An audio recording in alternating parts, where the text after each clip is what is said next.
Happy day po sa ating lahat, and for our today's ATC video, we will discuss the how to download and install the BIR Alpha List, yung version 7 natin. Okay? For the preparation of making the quarterly Alpha List of payees or CAP and the annual Alpha List of employees and payees. Ito po yung videos na pinangako namin sa inyo sa ating seminars. Okay? So ngayon po, discuss natin how to download and install muna the BIR software Alpha List. Okay? So, we will go to the BIR website muna. You may type this on your browser, especially Google, bir.gov.ph. Scroll down lang po sa baba. Ayan po. May makikita po tayong downloads. Click nyo lang po itong downloadables na to. Ayan po. At dapat may internet kayo. And then, click nyo lang po itong Alpha List Data Entry and Validation Module version 7. As of the date of the shooting of our video today, version 7 pa po ang meron. Click po natin. At ito po yung lalabas. May tatlo po kayong makikita dito. Yan po yung pag-aaralan natin ngayon. So, Alpha List version 7. Click nyo lang po yan. Na-download po natin yan. Zip file. At kapag na-download na po natin, makikita po natin yung sa download folder natin. Ito po. Download folder natin. Double-click nyo lang po siya. Tapos itong XC file po natin, double-click nyo lang po. May install na po natin siya. Ngayon, pwede nyo po itong i-install sa desktop ng computer nyo or laptop nyo para madali natin siyang makita kagaya ng ginawa namin. Okay? So, pagka-install nyo po yan, lalabas po dito si... Yan. Ito po. Yung Alpha List Data Entry natin na icon and Alpha List Validation icon version 7. So, dito na po namin itong BIR Alpha List version 7. Kahit dito na lang po sa desktop is-save para madali nyo makita yung BIR Alpha List natin. Okay?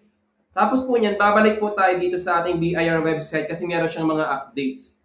So, ito pong update na isa, yung Patch ATC. Okay? So, gagawin po natin yan. Click nyo lang din po yan. Mada-download po siya.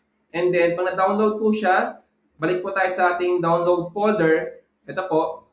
Makikita nyo po ito siya. Double-click nyo lang po. Tapos, ito po, i-extract nyo. So, extract po natin siya. Kahit sa downloads na din po, okay, sa desktop, save natin siya sa desktop para madaling makita pag ni-extract natin siya. Okay? So, okay lang. Yan.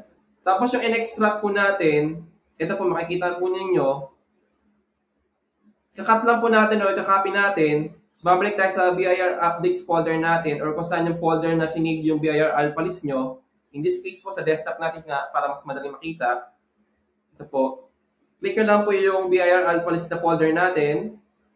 Tapos, ang gagawin po natin, dito nyo po i-paste po natin siya para ma-update po ng BIR Alpha List. Paste lang po natin.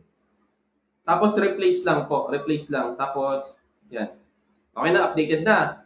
Tapos, babalik na naman tayo dun sa BIR website kasi meron siyang panibagong update na naman. Itong update for Alpha List Validation Module.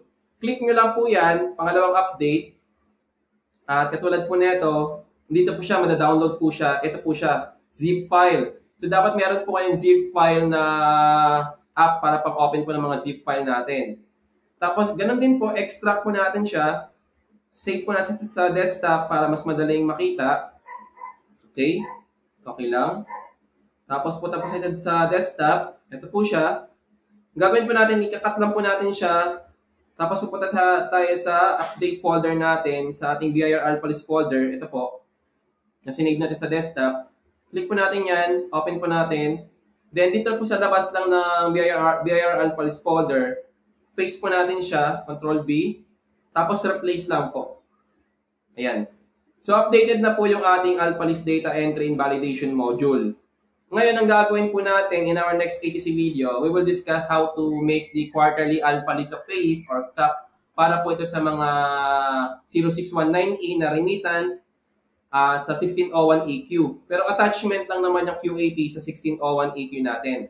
So, upon filing of the 1601 EQ, dapat meron din po tayong quarterly Alpha List of payees kung meron tayong remittances or withholding tax na ginawa. At yun ay sasabit po natin online and that will be discussed in our next ATC video. Okay? Maraming salamat po at ito po na set up na natin yung ating BIR Alpha List. We will use this for our next videos natin. Quarterly Alpha List at annual Alpha List. Okay? Maraming salamat po. Kita-kits po tayo sa next video natin.